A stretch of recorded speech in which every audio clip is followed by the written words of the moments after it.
I design some of the largest homes in Dubai, but I still live in a 3-bedroom apartment with my 2 kids. It's modest, nothing about it signals what I do for a living. And I've been there for 8 years, which in this city is quite unusual. People move constantly here. I stayed because it felt like home. Every room had a reason for being the way that it was. Nothing was there to impress anyone. It was just mine. That's what I mean by luxury. Not the brand, not the finish, not the name on the tap or the price per square meter. The feel of your life inside the space. I've been in some very expensive rooms that feel like nothing.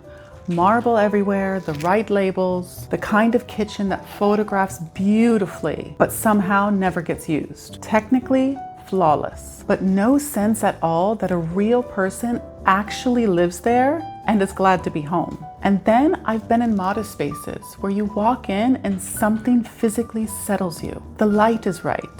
The proportions feel human. There's a chair in the corner that clearly belongs to someone specific. You know immediately that the person who lives there has made real decisions about how they wanted to feel, not how they wanted to appear. That second room is luxury.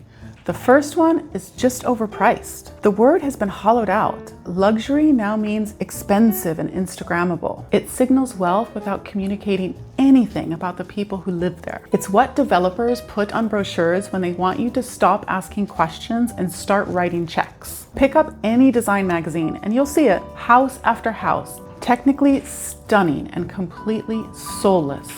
No one actually lives in those rooms. That's not what the word should mean. The difference between those 2 rooms is almost never budget. It's intention. Expensive rooms without intention are just collections of costly things. You could swap out the owner and nothing would change because the room wasn't designed for anyone in particular. It was designed to look a certain way. Intentional rooms are specific. They have preferences, they have a point of view. You could not drop them into anyone else's life and have them fit. They belong to someone. That's what I'm trying to build. Not a house that demonstrates what a client can afford, a home that shows quietly who the client actually is. The conversations that I want are more about feel and less about finish. Whether the kitchen is calm or chaotic when the whole family comes over for the holidays. Whether the bedrooms actually help you sleep. And most clients haven't been asked those questions before. Some of them know the answers immediately. Others have been living smaller than they need to because they don't know what's possible. I see it before they can.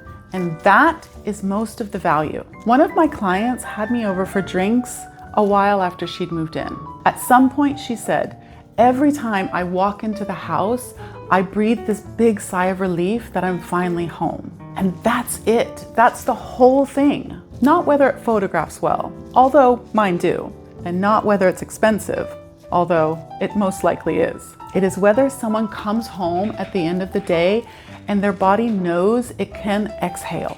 The spaces that I'm most proud of aren't always the most spectacular. They're the ones where 10 years later, the client is still there and still glad to be home every day. That tells you more than any photograph ever could. That's the thing that you're paying for. Not the finishes, not the fixtures, the feel of your life.